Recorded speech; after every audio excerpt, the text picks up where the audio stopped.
BCom part third की first paper के बारे में आज हम चर्चा करेंगे। आज हम अंतर्राष्ट्रीय व्यापार की समस्याओं को दूर करने के उपायों के बारे में बात करेंगे। अंतर्राष्ट्रीय व्यापार की समस्याओं को मैंने पिछले लेक्चर में डिस्कस किया था। आज हम इन अंतर्राष्ट्रीय व्यापार में जो समस्याएं आती हैं उन समस्याओं को कैसे हल कर सकते हैं इसके बारे में बातचीत करेंगे, चर्चा करेंगे।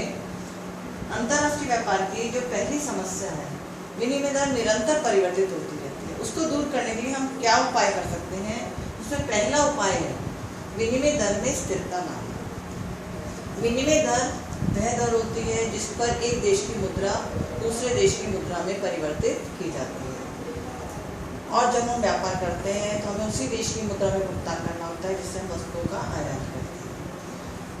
आप भी जानते हैं विनिमय दरें निरंतर परिवर्तनशील है, ओपन मार्केट है, खुला बाजार है। यदि हम अंतर्राष्ट्रीय बाजार का अध्ययन करें, स्टडी करें, तो हम पाएंगे कि विनिमय दर सुबह अलग होती है, मॉर्निंग में अलग होती है और शाम को इवनिंग में अलग होती है।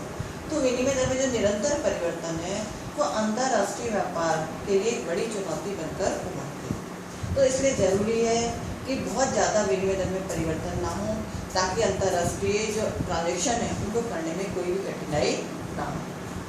दूसरी हमारी अंतर्राष्ट्रीय व्यापार की समस्या को दूर करने का उपाय है उदार व्यापार शर्तें। जब दो देश व्यापार करते हैं तो वे देश आपस में एक दूसरे के लिए कठोर शर्तें लगाते हैं, जबकि आवश्यकता इस बात की है जब भी हम व्यापार करें तो आयातक और निर्यातक उन दोनों के बीच ही व्यापार होता है। दोनों पक्षकार इस प्रकार की शर्तों का निर्धारण करें जिससे कि व्यापार संबंधी जो समझौते हैं, ट्रांजेक्शन हैं, उनको सही तरीके से किया जा सके। लेकिन कई बार जो निर्यातक होता है वो अनेक प्रकार की शर्तें लगा देता है जिससे आयातक को अनेक कठिनाइयों का सामना करना पड़ता है। तीसरा हमारा अंतर्राष्ट्रीय व्यापार की समस्याओं को दूर करने का उपाय है उदार व्यापार नीति। व्यापार नीति क्या होती है? किसी भी देश के व्यापार को सही तरीके से संचालित करने के लिए, किसी भी देश के व्यापार के सुचारू संचालन हेतु हमको उदार व्यापार नीति का निर्धारण करना चाहिए। उदार व्यापार नीति के माध्यम से कोई भी देश किसी दूसरे देश के साथ में अपना व्यापार कर सकता है और व्यापार संबंधी सभी एग्रीमेंट्स को, समझौतों को पूरा कर सकता है।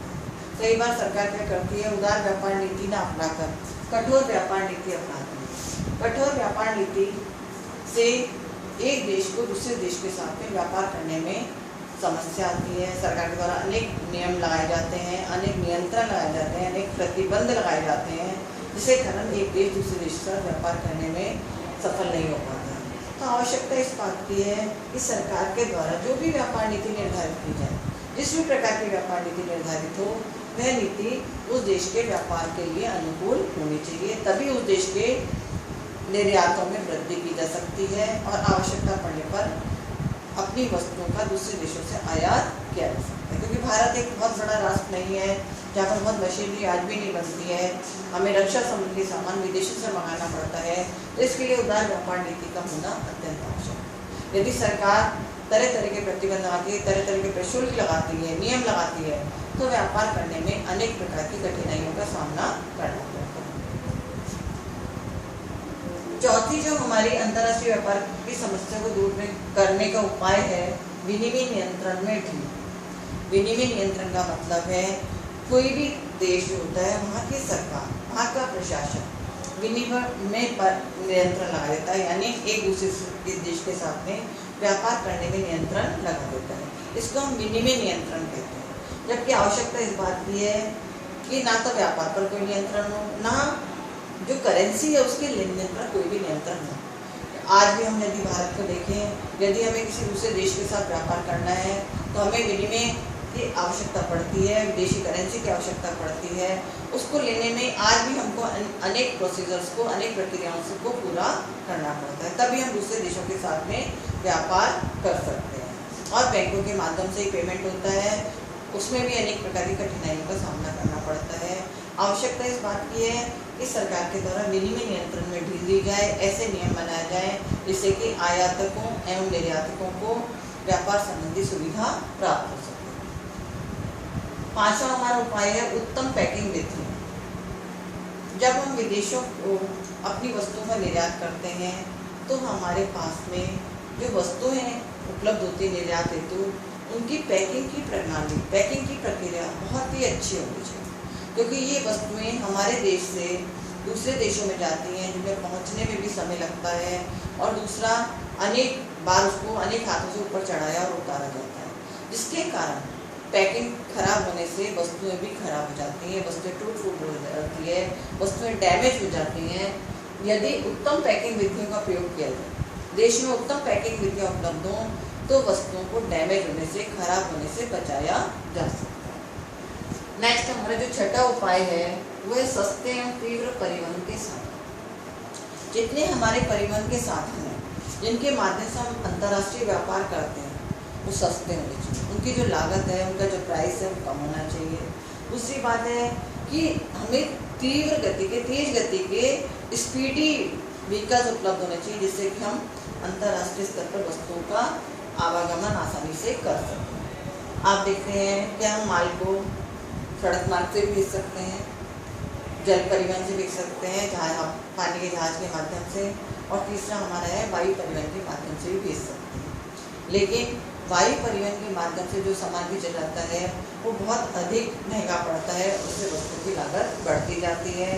अंतर्राष्ट्रीय बाजार में लागत बढ़ने से वस्तुओं की मांग कम हो जाती है। तो आवश्यकता इस बात की है कि सरकार के द्वारा सस्ते तीव्र परिवहन के साधन उपलब्ध कराए जाएं, ताकि अंतर्राष्ट्रीय व्यापार में वस्तुओं का आवागमन आसानी से और कम लागत पर किया जा सके। सेवेंथ हमारा उपाय है गोदाम सुविधाओं का विस्तार। किसी भी देश के व्यापार के लिए, चाहे वो अंतर्राष्ट्रीय व्यापार हो या अंतर्देशीय व्यापार हो, गोदाम सुविधाओं का होना अत्यंत आवश्यक है।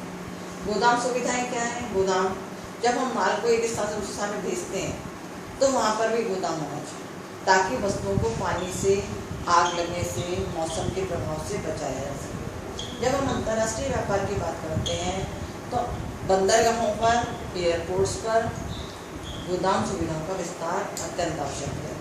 माल बंदरगाह पर पहुंच जाता है, आपने भी देखा होगा, टीवी में भी दिखाया जाता है कि जो सामान बंदरगाह पर पहुंच जाता है वो खुले में पड़ा रहता है। कई बार पानी से, मौसम के प्रभाव से, आग लगने से वो सामान खराब हो जाता है, नष्ट हो जाता है। इसी प्रकार से एयरपोर्ट्स पर आज भी ऐसे गोदाम की सुविधा नहीं है जहाँ पर कि माल को सुरक्षित रखा जा सके।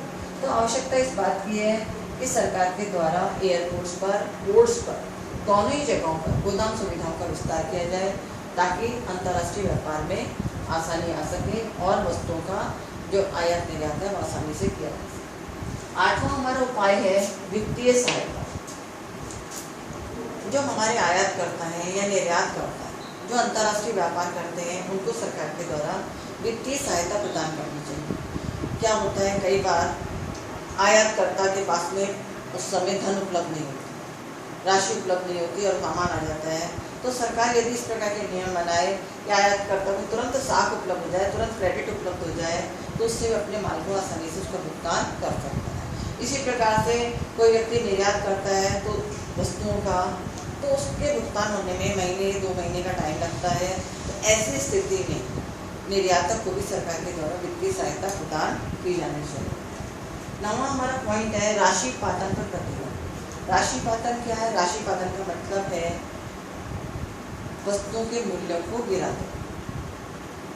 कोई देश अपनी वस्तुओं की बिक्री बढ़ाने के लिए अंतर्राष्ट्रीय बाजार में दूसरे देशों में जाकर अपनी वस्तु के मूल्य को अत्यंत कम कर देता है। मूल्य को अत्यंत कम कर देने से उसकी वस्तु की मांग अंतर्राष्ट्रीय बाजार में बढ़ जाती है, विभिन्न देशों में बढ़ जाती है, और वह अधिक उत्पादन करके ज़्यादा लाभ कमा सकता है। और इससे सबसे ज़्यादा जो नुकसान होता है, जो देश वस्तु का आयात करता है उस देश के स्वयं के उद्योग धंधे नष्ट हो जाए। ऐसी स्थिति में सरकार को राशि पातन पर प्रतिबंध लगाना चाहिए। यदि कोई देश सस्ती वस्तुएं बेच रहा है तो सरकार उसकी वस्तुओं को अपने देश में बेचने पर प्रतिबंध लगा सकती है। जैसे चाइना पर अभी हाल में ही प्रतिबंध लगाए जा रहे हैं, उसकी ऐप्स पर प्रतिबंध लगाए जा रहे हैं, क्योंकि चाइनीज़ जो ऐप है, चाइनीज़ जो सामान है बहुत सस्ता है, उससे हमारे भारत के घरेलू उद्योगों का पतन होता है। तो आवश्यकता इस बात की सरकार राशि पातन का रोक लगाए, ताकि अपने देश के छोटे और मध्यम आकार के उद्योग धंधे विकसित हो सकें और देश में औद्योगिक विकास को बढ़ाया जा सके। 10वां हमारा उपाय है सरल भुगतान प्रणाली। अंतर्राष्ट्रीय व्यापार के लिए आप जानते ही हैं, आयातक और निर्यातक दोनों के मध्य में समझौता होता है। आयातक को भुगतान करना पड़ता है। जैसे ही वस्तु की डिलीवरी हो जाती है, प्राप्ति हो जाती है, तो उसका वस्तु का भुगतान करना अत्यंत आवश्यक हो जाता है। पहले भुगतान में कुछ कठिनाइयाँ आती थी, लेकिन वर्तमान में तो आप सभी जानते हैं बैंकों के द्वारा ऐसी अनेक सुविधाएं प्रदान की गई हैं जिससे कि हम अपने आयातक जो है हमारे, वो तुरंत भुगतान कर सकते हैं। उसको अंतर्राष्ट्रीय स्तर पर भुगतान करने में कोई भी कठिनाई नहीं आती। 11वां पॉइंट है हमारा क्षेत्रीय गठबंधनों का उदाहरण।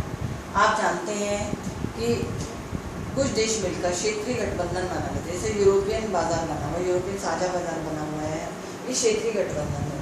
ये देश आपस में एक दूसरे पर कोई भी टैक्स नहीं लगाते, आपस में व्यापार करते हैं, आयात करते हैं, निर्यात करते हैं, किसी प्रकार का कोई टैक्स नहीं लगाते। लेकिन अन्य देश यदि इन देशों से माल खरीदते हैं तो उन पर टैक्स लगाया जाता है, उन पर शुल्क लगाया जाता है। वो भी गलत है, क्योंकि जब आप एक देश पर कम टैक्स लगा रहे हैं या नहीं लगा रहे हैं टैक्स, तो अन्य देशों के साथ भी समान व्यवहार करना चाहिए। तो इसलिए आवश्यकता इस बात की है कि क्षेत्रीय गठबंधनों का जो व्यवहार है वो उदार होना चाहिए और सभी देशों के साथ में जो प्रशुल्क प्रणाली, टैरिफ सिस्टम है, वो एक ही प्रकार का होना चाहिए। 12वां हमारे यहाँ पॉइंट है राजनीतिक जोखिमों से मुक्ति। आप भी जानते हैं कि राजनीतिक जोखिम हर देश में विद्यमान है। हम किसी भी देश में चले जाएं, चाहे विकसित देश में जाएं, चाहे विकासशील देश में जाएं, राजनीतिक जोखिम कभी कम नहीं होती। आज एक सरकार है, उसके द्वारा जो व्यापारिक नीतियाँ बनाई जाती हैं, नई आने वाली सरकार जरूरी नहीं है कि उन नीतियों को ही फॉलो करे। नई आने वाली सरकार अपनी नीतियाँ बनाती है। इससे अंतर्राष्ट्रीय स्तर पर व्यापार करने में अनेक कठिनाइयों का सामना करना पड़ता है।